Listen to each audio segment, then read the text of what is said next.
こんな街のど真ん中にこういった建物があるっていうのは、宗教が皆さんの生活と密接に結びついてるってことですね。これ床が大理石なんで結構暑いですね。この暑さを避けてこのマット行くじゃないですか。これマジでこっちの方が痛い。一歩入ればこんな感じのオールドスタイルの街並みも見られます。面白いですね。中国を出てミャンマーのヤンゴン国際空港到着しました。ミンガラーバー、ミロクです。銀行の ATM で10万チャットキャッシングしました。これが多分1万チャット札で、10万チャットでだいたい7500円分くらいですね。 ATM の利用手数料は6500チャット。ミャンマーは eSIM より現地の SIM 買った方が安いので、空港の SIM カード屋さんに行きます。空港で今 eSIM 購入したんですけど、30ギガとか結構大きい容量のしかなくて4万1000チャットでした。3000円くらいですね。さっきキャッシングした10万チャットのうちもうすでに4万チャットを使ってしまったんで、多分足りないですね。ちょっと追加でキャッシングしてきます。追加で10万チャットキャッシングしてきました。 ATM 手数料はいくら下ろしても一定のお金がかかりますんで、細かく複数回行くと損します。1回6500チャットなんで500円を今2回やっちゃいましたね。eSIM の容量はなんかカウンターのお姉さんに相談すればもう少し小さいパックもありそうなんで、短期滞在の方は相談してみてください。ミャンマーは結構現金払いが必要なことがあるみたいなんで、現金はしっかり多めに用意しておいた方がいいと思います。うわ、外の熱気、東南アジア来た感じしますね。ミャンマーヤンゴンは Uber じゃなくて東南アジアの配車アプリグラブを使います。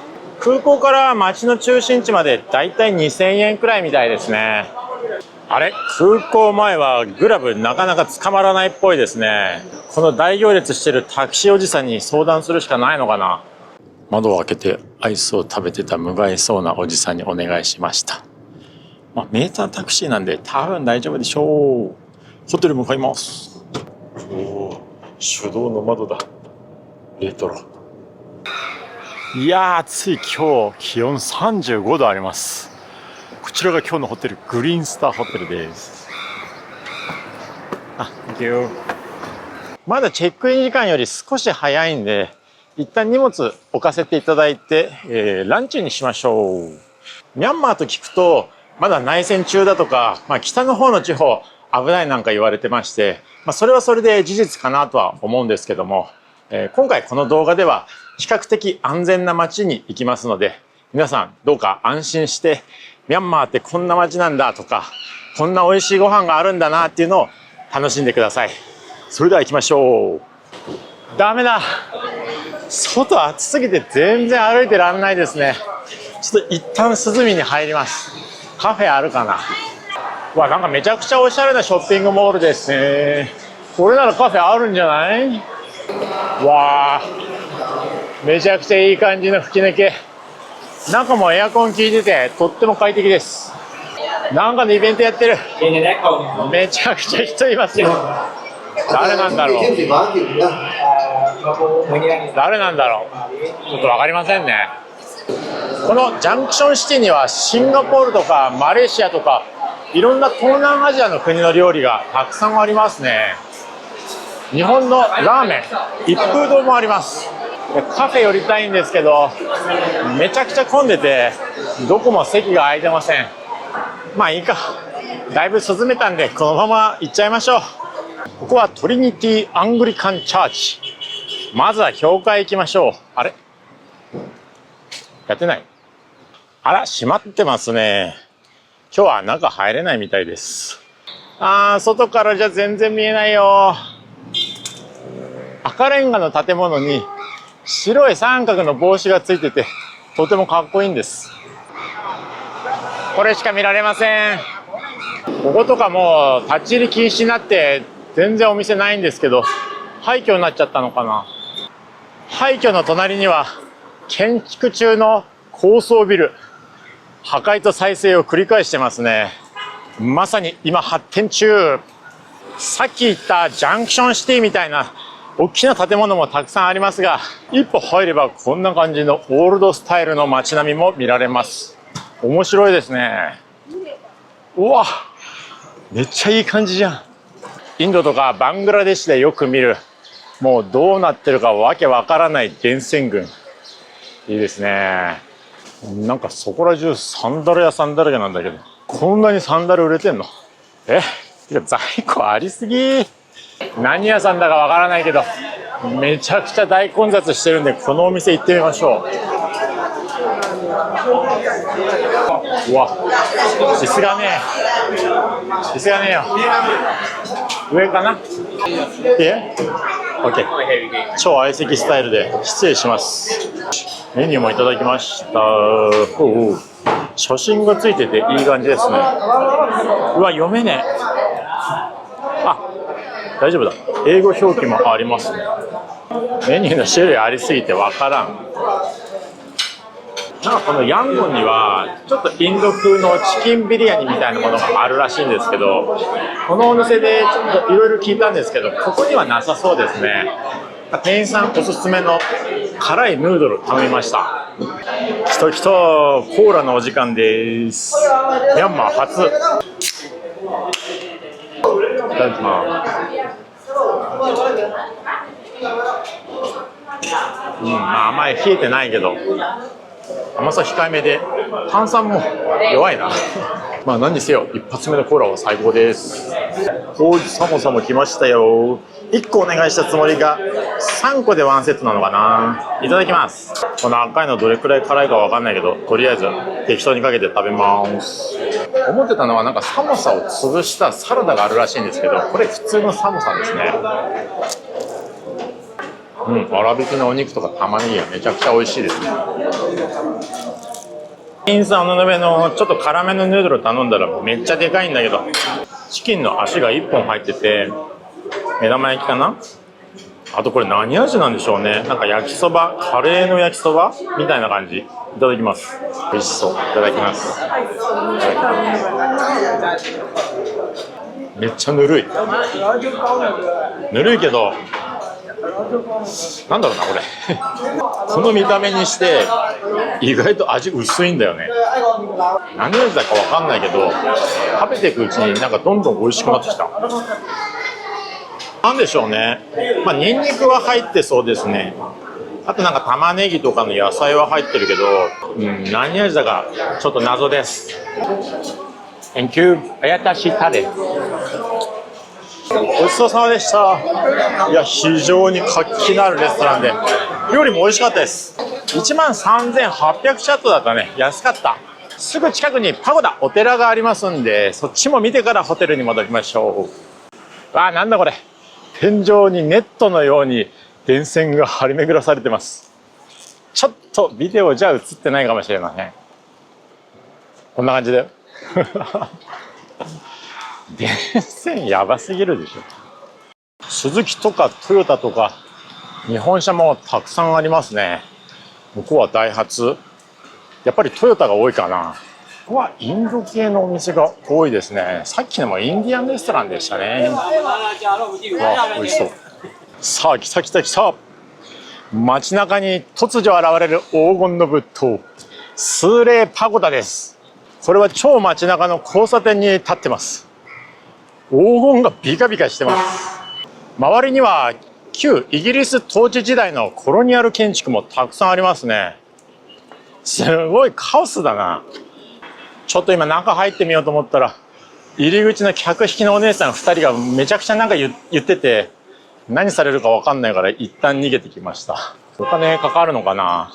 でも他に入り口なさそうだから、やっぱりあそこから入るんだよな。うわーすごい。パゴダの周りはもうほんとこんな建築ばっかりです。高層ビルがあったり、昔ながらのオールドシティがあったり、忙しい街だね。なんか普通の入り口あった。ここから入ろう。靴と靴下は脱いで裸足になって入ります。入り口で靴を預けるのかな。でその上でチケットを買います。1万チャット。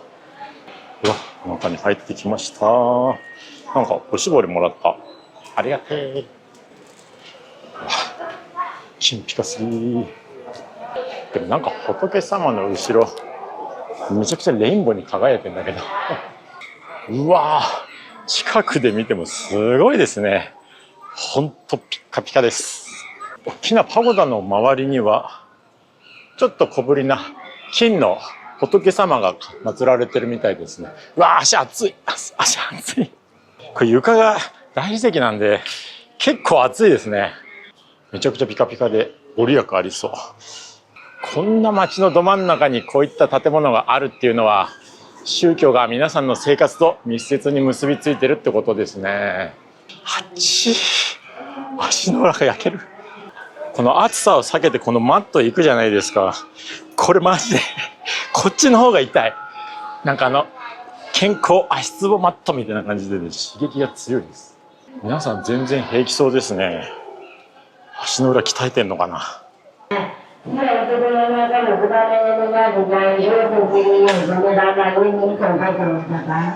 スレパゴダでした。ありがとうございました。いや、すごかったですね。めちゃくちゃ金ピカでした。ここはマハバンドゥラパーク。白い塔が青い空に映えますね。うわ、この赤と金でひときわ目立つ建物は何だろうね。暑いからちょっと建物通っていきましょう。スーパーマーケット行ってみようかな。コカ・コーラの1リットルペットボトルが2900チャット、200円くらい。アロエベラ、アロエジョンジュースですね。1.5 リットルくらいあるのかな。11000チャット。うわー、リンゴがたくさん売ってますね。5000チャット。さすがに1キロだよね。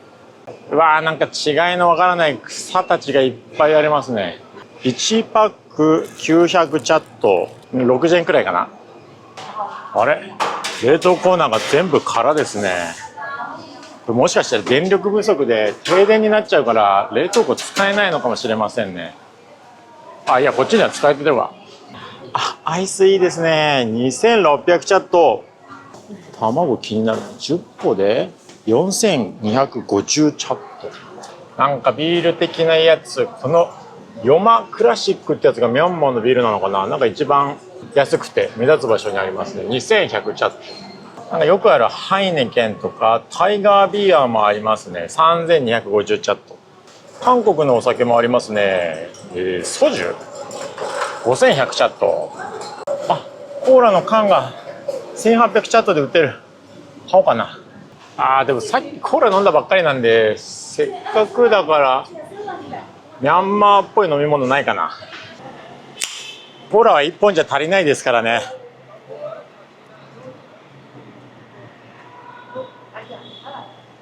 あー、冷えてる。最高。うわー、この辺り全部建築中じゃん。建築ラッシュすぎ。夕方また出かけましょう。うわー、ホテルのロビーめちゃくちゃ涼しい。今日の部屋は403でした。よし。お部屋入るといきなりベッドですけど、結構広いですね。ああ、よかった。エアコンついてる。しかもデスクと水と冷蔵庫もあります。お手洗いと、あ、バスルームも仕切りついてますね。あ、お湯も出そうだ。結構いい感じじゃない。イエーイ。スーペリアダブルルーム。これで1泊3000円ですから、全然ありなんじゃないですか。ただちょっと街の中心から遠かったんで、次からもうグラブで移動しましょう。さあ、夕日を見に行きましょう。ちょっと距離あるんで、グラブタクシーで行きます。Hello, Mingalaba. Thank you, Chase Timbale. 夕方になるとだいぶ外は過ごしやすいです。やっぱり日中は外出ちゃダメですね。ミャンマーのヤンゴンといえば、シュエダゴンパゴダが皆さんもご存知かもしれませんけれども、そのシュエダゴンパゴダが直接見るよりももっと美しく見える場所があるんです。それがここ、カラウェイパレス、感動寺湖とも呼びます。ちょっともう少し歩かないと見えないんですけど、今から行きますんで少々お待ちください。湖に浮かぶあれがカラウェイパレスです。あれもとっても綺麗なんですけど、今日はシュエダゴンパゴダを見に行きます。このカラウェイパレスがある感動寺湖を取り囲むように遊歩道がありますので、ここを歩きながら良いポイントを探しましょう。やばい、入り口探すのに結構手間取っちゃって、そろそろ日没。急げー。夕日終わってますね。間に合いませんでした。なんで事前に調べた時間より30分くらいまだ早いんですけど、サンセット狙いは時間に余裕を持っていきましょうね。いや、悲しい。ここはロータスポンドとも呼ばれていて、こんな感じでハスの池ですね。まあ沼かな。あんまりハス多くないですね。こっちも少しだけハスあるけど、湖の方は特に何にもないですね。あ、でも水に反射する森、美しいね。うわ、ここナンパ師いるじゃん。皆さんここに来る際はナンパに気をつけてください。よし、夕日は逃しちゃったけど、シュエダゴンパゴダ来ました。夜はなんかライトアップされるって見たんだけど、今のところまだかな。ここもね、靴を脱いで入ります。あ、夕方になって石が熱くないから歩きやすい。あ、ここでまたお金を払って預かってもらうのかな。今度は寄付のお金は決まってなくて、好きな金額入れるみたいですね。まあ1万チャット入れとけばいいかな。うわー、すげえ。中の廊下めちゃくちゃ広いですね。ここはお土産屋さんスペースなのかな。中央に至るまでにお土産スペースがたくさんあるみたいです。なんかいろいろ禁止事項書いてありますね。靴履いちゃダメとか、短パンもスカートダメ、お酒もダメ、静かにしてねとか。これ TikTok もダメみたいです。なんで TikTok だけダメなんだ。YouTube は大丈夫みたいです。おとなしく撮りましょう。簡単な荷物検査を終えて階段を上ります。結構急な階段だな。ワクワクしてきました。25,000チャットで入場できました。うわ、すげえ。見えてきた。黄金のパゴダ。うわ、マジで黄金です。あ、ライトアップされててさらに黄金輝いてます。見てください、この黄金のパゴダ。ぼんやり輝いててめちゃくちゃいい。これなんで仏様 LED でビカビカにしちゃうの。なんかこれ笑っちゃうんだけど。このシュエダゴンパゴダはもちろんミャンマー最大級の寺院、ヤンゴンの象徴になってます。あの中央の塔はストゥーパと言います。この黄金のストゥーパを見るためにたくさんの方が来てますね。すごいにぎわい。またゲーミング涅槃像。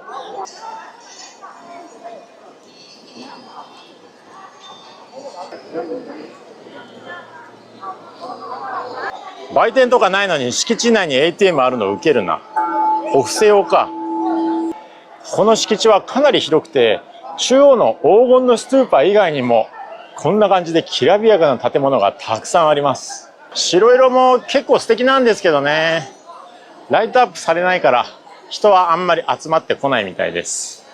やっぱり光らせないとね。うわー、金ピカすぎー。シュエダゴンパゴダのすぐ向かいにあるマハウィザヤパゴダ。本当に人々の生活と宗教が密接に関わってるんだなっていうのを感じますね。夜のヤンゴン暗すぎ。車通りの多い道を歩きましょう。ミャンマーは旧イギリス統治時代の影響もあって、インドの文化も結構入ってます。中国とのつながりも長い歴史がありますので、結構多民族の国家ですね。特にこのヤンゴンはインド中国の文化がかなり入ってきてて、中華街などもあるみたいです。私が食べたいのはそのインドのエッセンスを多分に含んだミャンマー式ビリヤニ、ダンパウっていうのがあるらしいんですけど、どこにあるんだろうね。普通のインド料理屋さんがたくさんあるんで、なかなかそのミャンマー式ビリヤニっていうのが見つかりません。結局レストラン見つからないままホテルまで歩き切っちゃいましたね。近くのレストランで Google 評価高いところ見つけたんで、もうそこ行きましょう。なんだかんだ言って Google の評価が結構信頼高いよね。今日の宴会会場はこちら、アンミンガラシャンヌードルショップっていうのかな。うわ、結構混んでる。期待しましょう。はい。このシャンヌードルっていうのは本当はここじゃなくてシャン地方っていうところの名物なんですけど、かなり有名でもうミャンマーの名物といっても過言ではないと思うんでいただきます。なんかメニューの値段が全部消されてていくらだかわかんないけど、まあ高くはないでしょう。ここのお店はチャーハンとか餃子も結構売ってたんで、チャイナテイストが入ってるのかな。ライムジュースめちゃくちゃ氷入ってて冷えてそうです。だから冷えたジュースが一番美味しいですからね。あーいいね、いただきます。意外にライムの酸味みたいのちゃんと入ってて美味しいです。この切ったライムが入ってるジュース好きです。これがチキンのシャンヌードルです。今回はね、サラダっていうスープのないやつにしました。なぜならスープ餃子も頼んだからです。やっぱ見つけたら食べたくなっちゃうよね。あとなんかおしんこみたいなやつとスープもついてますね。わー、大パーティー。よし、シャンヌードルからいただきましょうか。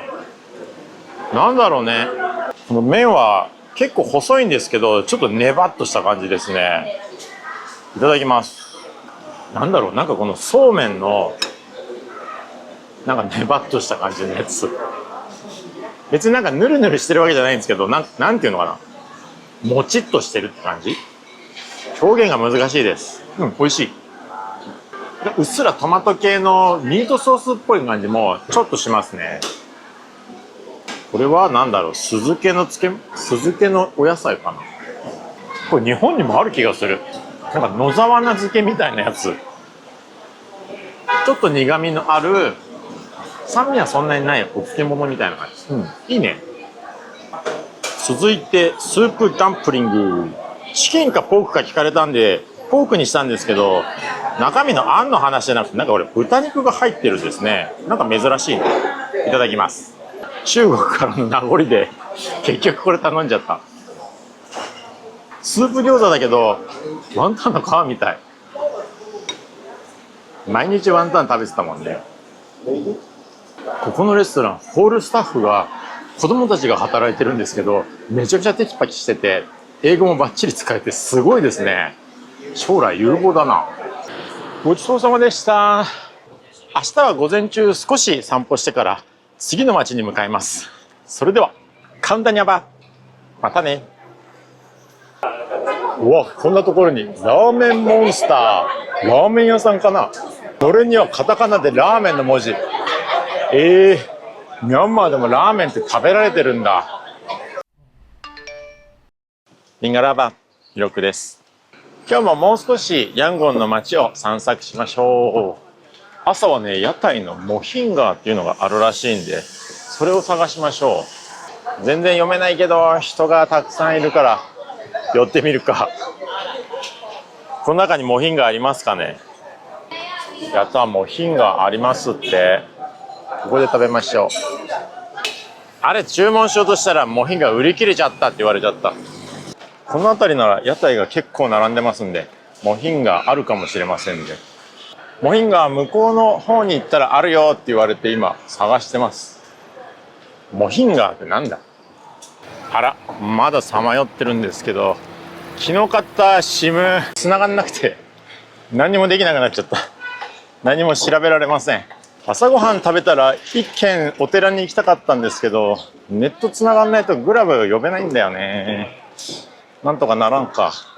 昨日のホテルに限らず、このミャンマー自体かなりインフラが弱くて、ホテルの Wi-Fi も使えたり使えなかったりするんですよね。特に夜の時間帯は接続できないことが多いです。あと電力も不足してるみたいで、お湯のシャワー一応出るんですけど、給湯器がたびたび落ちちゃって、なんか半分くらいはね、水でしたね。これはホテルによるものじゃなくて、国全体がそうなんだと思います。朝の雰囲気いいですね。モヒンガーください。朝の定番料理って聞いたんですけど、全然ないですね。うわ、やっと見つけた。ここにモヒンガーあるらしいです。よし、期待して待ちましょう。椅子ちっちゃ。なんかかき揚げいるかって言われたんで、いるって言っときました。さあ今私のモヒンガーが調理されてます。楽しみ。ようやく会えたね。来た来た。これがモヒンガーですって。カレーなのか。中がビーフになってて、これがさっき言ってたかき揚げですね。あとは何だろう。卵、ゆで卵と、あとなんか、お野菜がちょっと入ってますね。いただきます。こんな感じで開放的な店内です。朝の屋台ご飯っていいよね。サクサクのかき揚げからいただこうかな。具はわからない。コーンみたいに入ってる。ちょっとカレー風味があるかもしれない。思ったより結構ピリッときますね。麺はビーフンなんで柔らかいんですけど、このかき揚げがね、バリッとしてていいアクセント。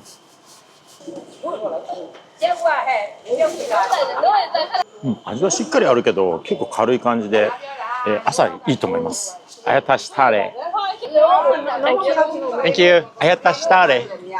ごちそうさまでした。モヒンガかなり美味しかったですね。ほんと朝の定番って感じ。うわー、だいぶ探し回って時間なくなっちゃって、どうしよう、もう空港向かっちゃいますかね。さすがにコーラだけじゃあれなんで、タマリンドドリンクベベっていうのかな、なんかローカルっぽいの買いました。タマリンドちょっと酸っぱいのかな。あんま全然酸味なくてめちゃくちゃ甘ったるいドリンクです。まあちっちゃくてよかった。ホテルチェックアウトしました。ヤンゴンはグラブもキャッシュ払いオンリーみたいなんで、現金がどんどんなくなっちゃって、また ATM 行くことになります。しかもホテルの近くに ATM ないから、昨日寄ったショッピングセンターまでまた歩かなきゃいけない。今日も暑いよ。また今日もやってきました。ジャンクションシティ。ここは涼しくていいんですよね。3階フロアにあると教えていただきましたんで行ってみましょう。3階って言っても広いから、また上で聞いてみましょう。わあ、結構分かりやすいところにあった。助かった。やばい。ATM でキャッシングできません。お金、キャッシュがないと空港にも行けないんだけど。eSIM がなぜかインターネットにもつながらず、野良のタクシー拾おうにもキャッシュがなくて、全く身動きできなくなりました。どうしようかな。はあ、まあどうせタクシー代ないし、とりあえずご飯食べよう。ここはティチューっていうのかな、インディアンレストランなんですけど、昨日私が食べたいって言ってたダンパウ、ミャンマー式のビリヤニがありましたんで、これ食べます。まあ一つ寺に行くのを諦めればまだ少し時間余裕ありますんで、この後もうちょっと歩いて ATM を探しましょう。あとはもう野良のタクシー捕まえて空港に行けばなんとかなります。来た来た。見た目めちゃくちゃ美味しそう。来ました。これがミャンマー風ビリヤニダンパウです。お、いいね。サクサクのフライドオニオンもついてます。いただきます。煮込まれた骨付きチキンと、あとピーナッツも入ってますね。このソースが非常に美味しいです。ただインドのビリヤニと何が違うかって言われたらあんまりよく分かりませんね。インドのビリヤニはバスマティライスって高級な細長いお米使ってることが結構あるんですけど、そういうわけではなさそうですね。まあでもそれも店によって違うからな、なんとも言えない。フライドオニオンがサクサクでいいアクセントになります。ごちそうさまでした。ダンパウ美味しかったですね。おお、まさかの ATM2 軒目発見。この KBZ バンクは空港でも見かけたからこれ使えるんじゃない？運気回ってどれも下ろせませんでした。他の人も下ろせてなかったんで現金もう入ってないのかもしれません。いや、ダンパウのせいで現金なくなっちゃいましたね。いよいよ ATM 外に探しに行かないといけなくなっちゃうかもしれません。お、まあ1万チャット持っててもしょうがないからアイス食べましょう。ただこれアイスクリームタコスっていう名前ですけど、全然タコス関係ねえ。まあ微妙にタコスっぽい見た目をしてるっていうだけかな。いただきます。意外と大きくてちょっと食べにくいですね。めっちゃ甘いです。海外のアイスってめちゃくちゃ甘いよね。まあちょっと甘ったるかったけど涼しくはなりました。アイスクリームタコスのせいで時間もなくなってきましたね。もうタクシーのおじさんに交渉して ATM 寄ってもらおうかな。ちょっと高いけど4万チャットで空港まで行ってくれそうです。途中で ATM に寄るのもお願いしました。うわー、やっと現金手に入れました。何度も下ろすの大変なんで、もう30万ちょっとキャッシングしました。おー、なんとか空港までたどり着けました。なんか入り口めっちゃ混んでる。なんだろう。普通に空港戻ってきちゃったけど、次国内線だからターミナル違いますね。やばいぞ。また時間がギリギリだ。運よく歩けるところに国内線の空港ありました。ここかな。人全然いませんね。さすが国内線。手続きは一瞬でした。カフェ寄りましょうか。国内線の空港はのんびりしてていいですよね。お釣りでもらうセンチャットもうボロッボロで破れそうです。いつまでもデザインが変わってないっていうことですね。アイスアメリカーノとブラウニーもいただきました。28,000チャット。まあまあ高い。ミャンマー1都市目のヤンゴンですけども、いやバタバタでしたね。もう1日くらいゆっくり観光したかったんですけど、次の都市に行くための飛行機が今日しか取れなくて、もう時間かなり短くなっちゃいました。この次は国内線で、マンダレー地方のヘイホーというところに行きます。陸路でも大丈夫だと思うんですけど、旅人の長距離移動は途中で止められてしまう可能性があるっていう情報をどっかで見たんで、飛行機の方が日程としては安定するらしいんですよね。でも飛行機で1時間くらいの距離だけどね。ブラウニーめちゃくちゃ濃厚で美味しいですね。ただ甘さがすごくて砂糖の塊です。さあここから飛行機に乗って次はシャン州マンダレーです。それではマネピャントゥエネー。うわ、空港内のバスあっちー。超小型プロペラ機、天井に頭がぶつかりそうです。席は意外と広い。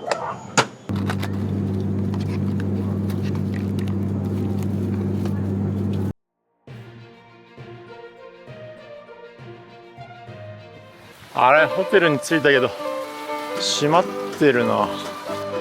やべ、インターネットもないし電話もできないしホテルも空いてないし、今ホテル何軒か当たってるんですけど今日空いてるところがないですね。